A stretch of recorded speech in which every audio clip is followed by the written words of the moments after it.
face when we leave our house. We face that immediately. And then when we face it, we're fighting it. And so when you have an egoless life, that none of that matters. You're not offended by anything or anyone, no matter what. And it's a constant battle every day. The battle of trying to get out of yourself, as I posted the other day about quit feeling sorry for yourself. Get up and do something, you know, even if it's for yourself. I say self-care is important. It's as important as anything else. Tony, who we work with, and you know, it was a awakening when he was sent to me. He goes, I can't believe, and Tony, I'm going to share this because it's important, but he says, I can't believe I went and bought something for myself, socks, shoes, you know, and he's the spearhead of this and the head of the charity, and he gives every day of his life, you know, and his girlfriend as well, Joyce Kites Roberts. And when he called me, or when he texted me and said late last night, he goes, I just feel so weird. I feel so weird. You know what that is? That's an egoless life.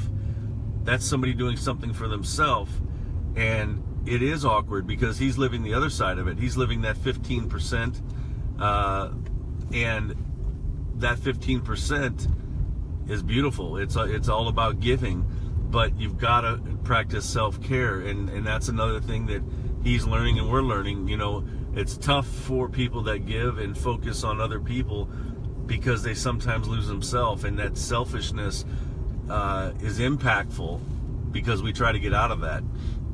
But at the end of the day, it is about self-care, because if you don't love yourself and take care of yourself, whether it's addiction of any kind or it's a negative approach to your life, you don't like your hair, you don't like your body, you don't like this, that's all we do is we get up and focus on what we don't like about ourselves. And the ego runs every one of us every day, all day. So if you think about the things that offend you, and you know, if I tell my students at the university, I say, look, if you go to Starbucks or you go somewhere where they accept tips, give somebody a tip without them seeing. That's the first step. Gauge yourself, measure yourself, give somebody a tip without them seeing, and walk away. Many people give tips and do things because they wait for the result. They wait for the reaction. That's your ego, and we fight that every day. You give a tip and they didn't see it. It's like the old Seinfeld episode. He stuck a dollar in the jar and she didn't see it. He stuck his hand in to take it out so he can put it back in and do it again so she saw it.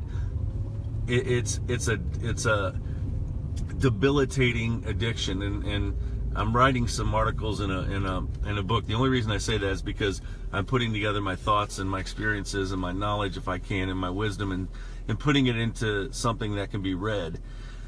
And it's called Addictions to Our Afflictions. And we do wake up arguing with our spouse, our partner. We wake up and thinking about how we're going to handle that argument, or how we're going to handle people today, and how you're going to get back, and the things you're going to say, and I'm going to get them. I got to talk to them, but I'm going to tell them, speak my mind. That top 15% of the world doesn't do that, no matter what. You take the high road. You focus on your intentions as good. And I always say, let go of the result. Let go of the result and try to focus on the purpose. And those things are difficult. But you'll get to a point where, you know, you become, it's a non-thought. You know, we have a lot of instincts in our life, and the instincts are basically driving us, and the instincts could be negative or positive. You could be at that 85%, that low energy, and some are at that 83, 82, 80, you know, where you're almost at that line, and you might do one good thing a day, and then you do 10 things that are really struggling and challenging. So stay at that point where you are moving up that ladder, getting close to that 10 and 15%. When you get to the top 95, 98, we're not going to reach that. You know, it's not realistic. Those are the saints. That's God at 100%. That's God. God drives us. God's in charge. That God is leading us, and it's your God of your choosing. It's not, when I say God, I'm not preaching. I'm not a pastor. I'm not a deacon, a bishop. I'm not someone who's trying to force anything on you. At the end of the day, it's a God of your choosing. It's a God that says, look, if you want to praise the tires on your car, if it makes you better, well, go after those tires. Get yourself in a position to accept those things that help you increase your ability to, you know, this to be sustainable, or sustain your pot. And I keep pulling over because I don't want to go in circles this early. I can't do two things at once apparently, or nor should I. But the oh look, St. Patrick's Center right there. That's awesome. It's a shelter. They do a lot of great things. So we're not far, I can tell that. But that egoless life is a transformational living. It's there's two ways to look at it. You're either transactional or transformational. And transactional is actually doing something. A plus B equals C. We do transactions at the ATM. We do transactions in our whole life. A lot of times there's no emotion attached to it. But when you transform, you're pushing yourself to another level. And that transformation is once again not easy. This takes a lot of time. This takes effort. This takes 20 years. It might take a year. It might take, sorry, my coffee is begging to be drank. It takes time, and no one's perfect, you know, and the bottom line is you have to be able to accept the things that you do wrong and be able to fix those. Once again, your ego it works on yourself. The complexity of it is, you know, we always consider ourselves, our approach is, we're one person, but your ego creates two people. So it's, how can I do that? Why would they cut me off? At the end of the day, we speak to ourselves like there's two people, and really we need to eliminate that one person, if you will, that is bringing us down to that 80-something%. And I know everyone's close, but commitment is tough. Commitment is tough. So is driving, apparently. God. So it is. It's a tough thing to do, and I get it all the time, to where I know people want to commit, and they have good intentions, and it makes them feel good. And like I said, I can't do one thing at a time. I've never gone this way, so apparently I'm trying to take a lot of left turns. So it gets you to that point where you got to figure out what is commitment for myself.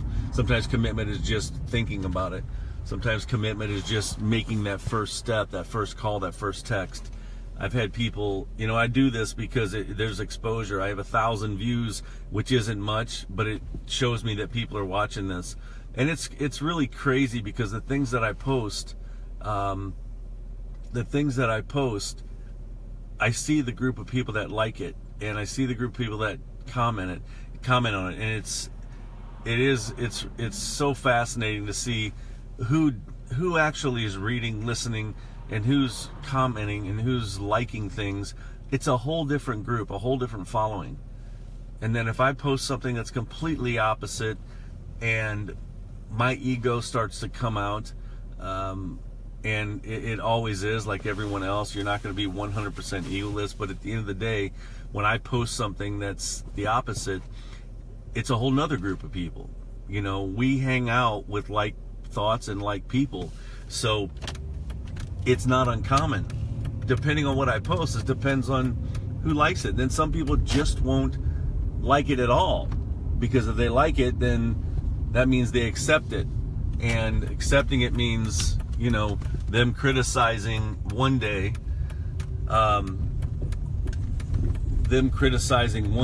and at the same time accepting something.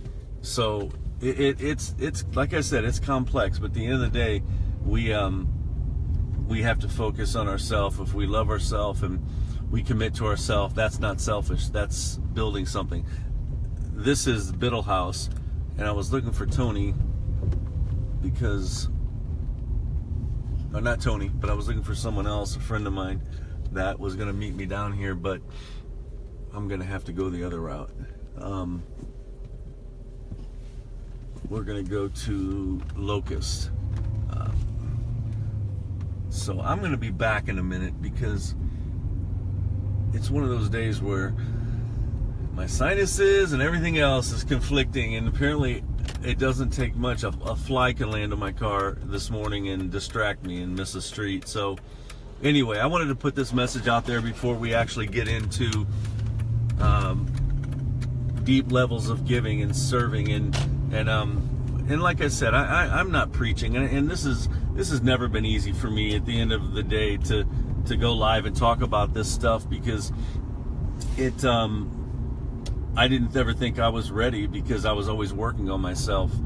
And at the end of the day, my transformational living is slowly catching up to my good thoughts and that. So, you know, I've had the opportunities to be working with to work with some great people, and at the university when I was in graduate school, and I was studying, you know, my master's, and I went, you know, and it really opened my eyes that I wanted to keep going, you know, and I wanted to understand. I wasn't even worried about a degree at some point, which was really weird, nor all the money I was forking out at that point, but it gave me motivation to keep going. And